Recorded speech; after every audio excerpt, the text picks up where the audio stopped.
یا یہ کہ ان جانوروں کو ان بزرگوں کا نام لے کر کے ذبح کرتے تھے. تو یہ جانور کے ساتھ وہ لوگ کیا کرتے تھے، جانور کو کی نظر اور اس کا نیاز پیش کرتے تھے بزرگوں کے قبر پہ یا ان اسٹیچو پہ. سمجھ میں آئی اتنی چیزیں؟ منت اللہ سمجھ میں آئی بات؟ بہت اچھے سے ریحان بھائی نون. تو آگے چلتے ہیں اور دیکھیں وہ لوگ جو مشرکین تھے وہ اس طرح کے اعمال یعنی کہ جانوروں کو چھوڑ دیتے تھے اور اس کے بعد ذبح کرتے تھے، یا یہ کہ دھان گیہوں غلہ لے کر کے جاتے تھے، پیسے لے کے جاتے تھے ان قبر والوں کو جو بزرگ ہیں ان کو پیش کرتے تھے. سال میں 1 یا 2 بار وہ لوگ کیا کرتے تھے، 1 یا 2 بار اس کو میلہ لگتا تھا، اور وہ میلہ لگتا تھا اس میں دور دور سے لوگ آتے تھے، آ کر کے نظر و نیاز پیش کرتے تھے، جو طریقہ ابھی بیان کیا گیا اسی طریقے سے. ٹھیک ہے. اب سوال یہ ہوتا تھا کہ وہ لوگ ایسا کیوں کرتے تھے کہ بزرگوں کے قبر پہ جا کر کے کیوں وہ لوگ پیسے دیتے تھے اور غلہ دیتے تھے، کیوں دیتے تھے، اور بزرگوں کے نام پر جانوروں کو چھوڑ کر کے کیوں بزرگوں کا قبر پہ ذبح کرتے تھے یا ان کا بزرگوں کا نام لے کے ذبح کرتے تھے؟ ایسا وہ لوگ کیوں کرتے تھے؟ کیا یہ کہ وہ لوگ اللہ کو ایک نہیں مانتے تھے؟ جواب کیا ہوگا آپ لوگوں کا؟ اللہ کو ایک مانتے تھے وہ لوگ. ہاں ایک اللہ ہے، مشرک جو ہے مانتا ہے کہ ایک اللہ ہے، لیکن بات یہ ہے وہ لوگ یہ سوچتا ہے کہ اللہ کے جو نیک بندے ہیں، جو اللہ کی خوب عبادت کرتا ہے، اللہ اس کو اتنا اپنا قریب بنا لیا، اتنا اپنا قریب بنا لیا ہے کہ اگر ہم اللہ کہ وہ بندہ جو چاہے کر سکتا ہے اللہ کے آرڈر سے، یہ لوگ سمجھتے تھے.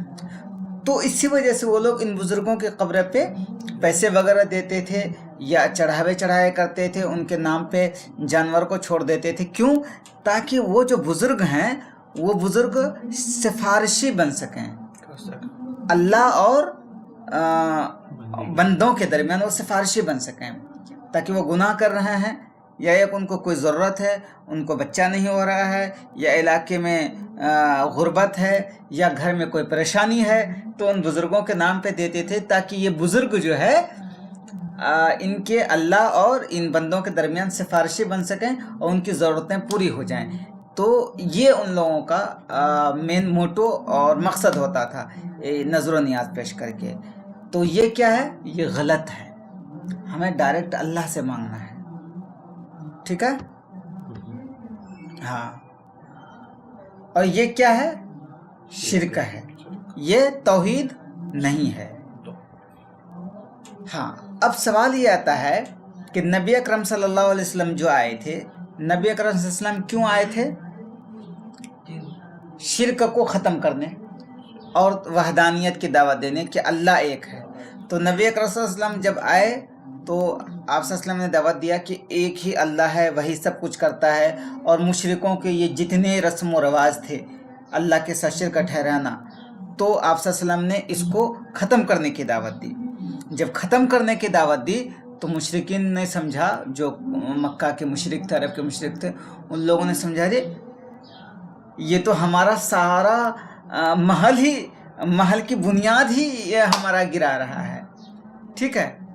تو ان لوگوں نے کہا کہ ارے محمد جو ہیں یہ سازش کر رہے ہیں ہم لوگوں کے خلاف، محمد ہم لوگوں کے خلاف سازش کر رہے ہیں. کس نے کہا؟ مشرکین نے کہا. پھر آپ صلی اللہ علیہ وسلم کی دعوت جب زور پکڑنے لگی اور لوگ آپ صلی اللہ علیہ وسلم کی باتوں کو مان کر کے اسلام میں داخل ہونے لگے، اللہ کو ایک ماننے لگے، تو اب مشرک لوگوں نے سوچا، جو مشرک تھے مشرک کس کو بولتے ہیں منت اللہ؟ مشرک کوئی بات نہیں. ممنون مشرک کس کو بولتے ہیں؟ اللہ کو تو مانتے ہیں، ہاں، اور اللہ کے بندوں کو بھی یہ کرتے ہیں. کیا کرتے ہیں؟ بہت ہی چاہتے ہیں. ہاں، اللہ کے ساتھ اللہ کے بندوں کو بھی اس کی خدائی میں شریک ٹھہراتے ہیں. ٹھیک ہے، ویری گڈ. تو مشرکوں نے یہ سمجھا کہ یہ تو محمد صلی اللہ علیہ وسلم دعوت دے رہے ہیں، تو اب ہمارا جو عقیدہ ہے ہم اپنے عقیدے کو کیسے ڈیفینڈ کریں، کیسے اس کی دفاع کریں. تو پھر جو ہے وہ لوگ کہنے لگے، وہ اپنے عقیدے کا ڈیفینڈ کرنے لگے، دفاع کرنے لگے. جب دفاع کرنے لگے اپنے عقیدے کا، تو ان پہ مشرکوں کو جواب دینے کے لیے اللہ کی طرف سے کہا گیا، محمد صلی اللہ علیہ وسلم نے کہا کہ یہ بتاؤ کہ تم جو اللہ کے نیک بندوں کے بارے میں یہ مانتے ہو، یہ بلیو رکھتے ہو، یہ عقیدہ رکھتے ہو کہ اللہ کے نیک بندے کچھ بھی کر سکتے ہیں اللہ کے حکم سے، اور تمہاری ضرورتیں پوری کر سکتے ہیں، تمہارے مصیبت ٹال سکتے ہیں، تو یہ تو غیب کی باتیں ہیں، تو تم کو کیسے پتہ چلا؟ یہ کون کہتا ہے مشرکوں کو خاموش کرنے کے لیے؟ اللہ کے نبی یہ کہتے ہیں. کیا تم کو یہ بات کسی کتاب سے پتہ چلا، کسی کتاب میں آیا ہے، یا کسی نبی نے بتایا ہے، یا کسی اہل علم نے بتایا ہے؟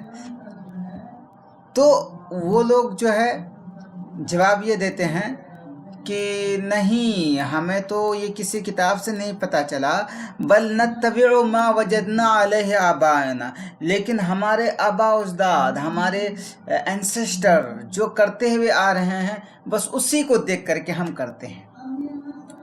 تو شرک کی جو بنیاد ہے نا، کہاں سے شروع ہوتی ہے؟ شرک کی بنیاد یہیں سے شروع ہوتی ہے کہ انسان اللہ کی کتاب کو چھوڑ کر کے یہ کہنے لگے کہ سماج جو کرتا ہوا آ رہا ہے، ہمارے ماں باپ جو کرتے ہوئے آ رہے ہیں، بس وہی ہم کر رہے ہیں. آج بھی سوسائٹی میں ایسا ہی ہوتا ہے کہ کہتے رہے ماں باپ کرتے ہوئے آ رہے ہیں، باپ دادا اس وجہ سے کر رہے ہیں. آج بھی ہوتا ہے سوسائٹی میں. یہ تو انہوں نے تو لکھا ہے، یہ پورا نقشہ کھینچ رہے ہیں آپ صلی اللہ علیہ وسلم جب آئے تھے اس وقت کے مشرکین کا. لیکن یہ آج بھی مسلم سوسائٹی میں موجود ہو. مسلم سوسائٹی بھی یہی کہتے ہیں کہ ہمارے باپ دادا نے جو کیا ہم وہی کرتے ہیں، حالانکہ وہ نہیں ہے. قرآن جو کہتا ہے وہ کریں گے. تو کیا جواب ان لوگوں نے دیا، مشرکوں نے؟ جب ان سے کہا گیا کہ تم اللہ کے ساتھ جو شرک کرتے ہو، ان بزرگوں کو خدا کے ساتھ شریک ٹھہراتے ہو، کہتے ہو یہ تمہاری ضرورت پوری کر دے گا، تو تمہیں یہ بات کہاں سے پتہ چلا؟ تو لوگ کہتے ہیں ہاں ہمارے انسیسٹر کر رہے تھے، اسی وجہ سے ہم کر رہے ہیں. تو گویا کہ ان کی جو بنیاد ہے یہیں پہ ہل گئی. مشرکوں کی انسیسٹر سے پتہ چل رہا تھا. تو پھر اللہ تعالیٰ جو ہے اس کا جواب بھی دیتے ہیں. اور یہ ایک لمبی بحث ہے، تو اس وجہ سے ہم لوگ لمبی بحث میں نہیں پڑھیں گے. کل سے ہم لوگ ڈائریکٹ سیرت پہ چلیں گے، ٹھیک ہے انشاءاللہ. تعذیب المسلمین سے، مسلمانوں کو کیسے عذاب دیا جاتا تھا.